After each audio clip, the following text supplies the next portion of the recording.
Assalamualaikum warahmatullahi wabarakatuh. Kami dari kelompok 4 akan membahas tentang sumber-sumber etika. Di sini ada saya Keda, lalu ada Lilis, dan ketiga ada Ria Anggreni. Mungkin kita mulai aja langsung. Pertama akan bahas tentang etika dari filsafat yang akan dijelaskan oleh Ria. Silakan Ria.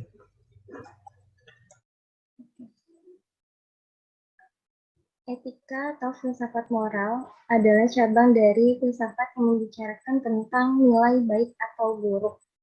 Etika disebut juga filsafat moral. Etika membicarakan tentang pertimbangan-pertimbangan atau tindakan-tindakan baik atau buruk, susila tidak susila, dalam hubungan antar manusia. Seperti yang dikemukakan melalui pemikiran filosof Yunani klasik. Yang pertama dari Sokrates. Sokrates lahir di Athena pada tahun 470 sebelum Masehi dan meninggal pada tahun 399 sebelum Masehi. Ajaran filosofisnya tidak pernah dituliskannya, melainkan dilakukannya dengan perbuatan, praktek, dalam kehidupan. Dikatakan bahwa Sokrates demikian adanya, sehingga ia tidak pernah berbuat zalim. Ia begitu pandai menguasai dirinya sehingga ia tidak pernah memuaskan hawa nafsu dengan merugikan kepentingan orang lain. Ia demikian cerdiknya sehingga tak pernah khilaf dalam menimbang baik dan buruk. Model pencarian kebenaran dengan cara berdialog atau tanya jawab tersebut tercapai pula tujuan yang lain, yaitu membentuk karakter. Oleh karena itu, Sokrates mengatakan bahwa budi adalah tahu. Maksudnya, budi baik timbul dengan pengetahuan. Budi ialah tahu adalah intisari dari ajaran etika Sokrates. Orang yang berpengetahuan dengan sendirinya berbuat baik, paham etikanya ini merupakan kelanjutan dari metodenya. Induksi dan definisi menuju kepada pengetahuan yang berdasarkan pengertian. Dari mengetahui beserta keinsafan moral tidak mesti timbul budi. Siapa yang mengetahui hukum mestilah bertindak sesuai dengan pengetahuannya. Tidak mungkin ada pertentangan antara keyakinan dan perbuatan. Oleh karena itu, budi berdasar atas pengetahuan, maka budi dapat dipelajari. Penjelasan di atas memberikan penegasan bahwa ajaran etika Sokrates bersifat intelektual dan rasional. Oleh karena itu, budi adalah tahu. Maka siapa yang tahu akan kebaikan dengan sendirinya mesti dan harus berbuat yang baik. Menurut Sokrates, manusia itu pada dasarnya baik. Seperti dengan segala benda yang ada, itu ada tujuannya. Begitu juga dengan hidup manusia. Keadaan dan tujuan manusia adalah kebaikan sifatnya dan kebaikan budinya. Selanjutnya, yang kedua dari Plato. Plato dilahirkan di Athena pada tahun 427 sebelum Masehi dan meninggal pada tahun 347 sebelum Masehi pada usia 80 tahun. Ia berasal dari keluarga aristokrasi yang secara turun-menurun memegang peranan penting dalam politik Athena. Intisari pemikiran filsafat Plato adalah pendapatnya tentang idea. Konsep pengertian yang dikemukakan Sokrates diperdalam oleh Plato menjadi idea. Idea itu berbeda sekali dengan pendapat orang-orang. Berlakunya idea itu tidak bergantung kepada pandangan dan pendapat orang banyak. Ia timbul semata-mata dari kecerdasan berpikir. Pengertian yang dicari dengan pikiran adalah idea. Idea pada hakikatnya sudah ada. Idea merupakan suatu kesatuan yang di dalamnya terdapat peringkatan derajat. Ia yang tertinggi adalah idea kebaikan, disusul kemudian dengan idea keindahan. Pemikiran etika Plato sama dengan Sokrates, juga bersifat intelektual dan rasional. Dasar ajarannya adalah mencapai budi baik. Budi adalah tahu, oleh karena itu orang yang berpengetahuan dengan sendirinya berbudi baik. Sebab itu sempurnakanlah pengetahuan dengan pengertiannya. Yang ketiga dari Aristoteles.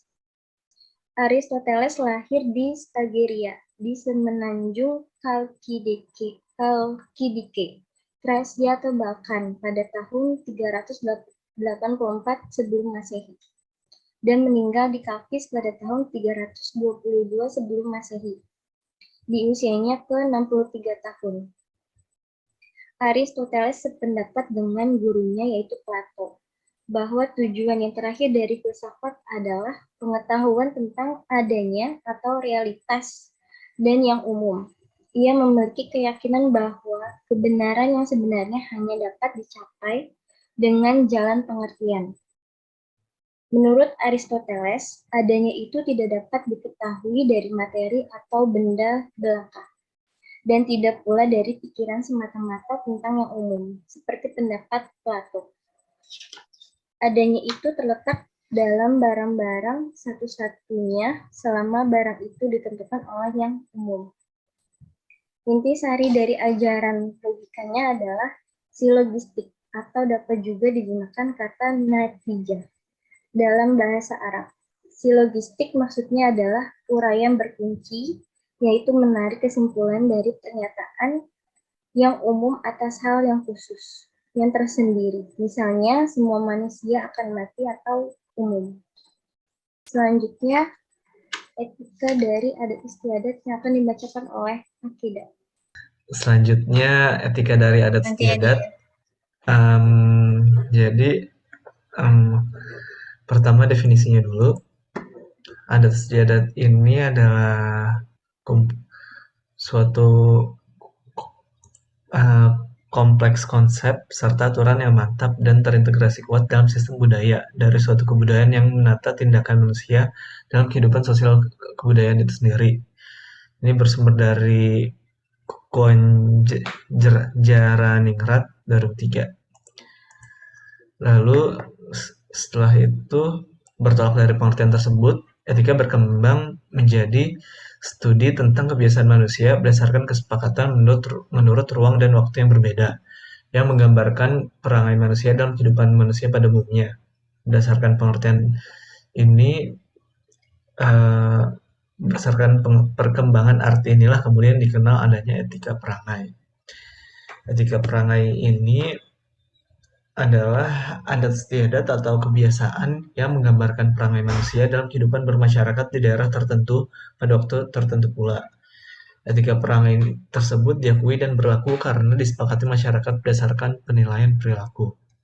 Sebagai contoh etika perangai ini ada berbusana adat, memakai baju batik, lalu ada pergaulan, per, perkawinan semenda, dan upacara adat, dan lain-lain. Selanjutnya, ciri-ciri adat sebagai sistem etika di masyarakat Indonesia, contohnya ada berupa urusan komunitas atau kelompok, lalu ada peraturan-peraturan yang ada yang mencakup seluruh kehidupan, lalu sumbernya ini tidak pribadi, lalu jika sesuai dianggap wajar, ini maksudnya kayak adat yang berbentuk merupakan aturan yang bersifat baik dan wajar. Lalu adanya sanksi-sanksi atau reaksi masyarakat. Ini maksudnya apabila melanggar adat yang dilakukan secara generasi-generasi, mendapat uh, minimal akan mendapat sanksi sosial dari masyarakat. Maksudnya sumber tidak pribadi itu, maka etika atau adat yang terbangun berasal dari sumber yang sama dari masyarakat atau lingkungan tersebut. Peraturan-peraturan yang mencakup seluruh kehidupan ini maksudnya aturan-aturan yang mencakup seluruh kehidupan masyarakat di lingkungan tersebut. Dan yang nomor satu, merupakan urusan komunitas atau kelompok ini artinya jadi merupakan urusan umum yang ada di masyarakat atau di kelompok sekitar. Selanjutnya uh, akan bahas etika dari sumber yang lain juga, dari budaya, akan dijelaskan oleh Lilis. Terima kasih. Etika dalam berbudaya mengandung suatu keharusan agar manusia menciptakan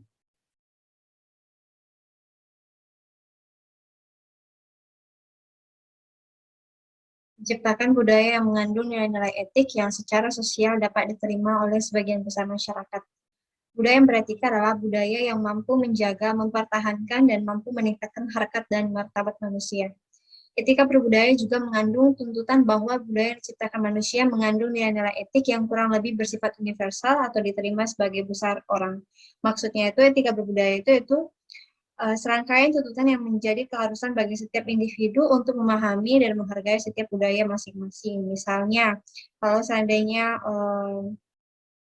orang yang lebih muda itu harus menundukkan kepala kepada orang yang lebih tua. Itu merupakan juga sebagai etika berbudaya.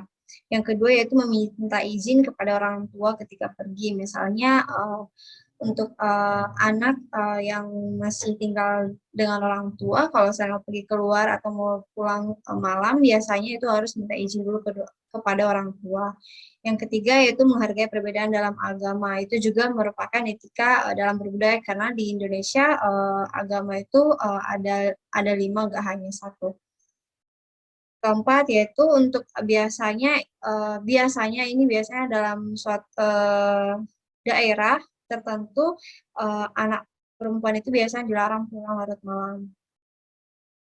Yang kelima biasanya budaya untuk anak zaman sekarang yaitu kalau berpacaran tidak harus di tempat yang sunyi. Untuk etika dari budaya itu saja. Lalu selanjutnya sumber etika yang terakhir merupakan etika dari agama. Agama sebagai moral. Ketika mempelajari moral, kita paham bahwa salah satu sumber moral adalah agama. Sebelum membahas kaitan bagaimana agama bisa menjadi sumber moral, kita terlebih dahulu harus memahami pengertian agama itu sendiri. Pengertian agama secara etimologi, asal kata dan istilah. Secara etimologi, agama berasal dari bahasa Sanskerta yang berarti tradisi. Sedangkan dari KBBI sendiri, agama merupakan sistem yang mengatur tata keimanan dan pribadi pada Tuhan serta tata kaidah yang berhubungan dengan pergaulan manusia dengan manusia dan manusia dengan lingkungan. Kaitannya moral dengan agama adalah moral itu adalah inti dari agama. Salah. Moral adalah inti agama. Secara umum, setiap agama akan mengajarkan moral yang baik untuk pergaulan. Sumber ajaran etika pada agama adalah konsep para pendiri agama dan fitrah lahirnya. Contoh etika dari agama ini, salah satunya mungkin dalam agama Islam sendiri, berdasarkan Quran surat Al-Isra ayat 24 yang berarti dan rendahkanlah dirimu terhadap keduanya dengan penuh kasih sayang. Lalu kamu jangan enggan memberikan sesuatu yang disukai oleh keduanya. Maksud dari ayat ini adalah kita harus bersikap lembut kepada kedua orang tua. Jadi apabila kita berhadapan dengan kedua orang tua kita harus bersikap lemah lembut, tidak boleh kasar kepada keduanya dan berbuat baik kepada mereka, memberikan yang mereka suka. Itu mungkin sebagai salah satu contoh dari etika beragama yang dalam bersikap baik pada orang tua ya.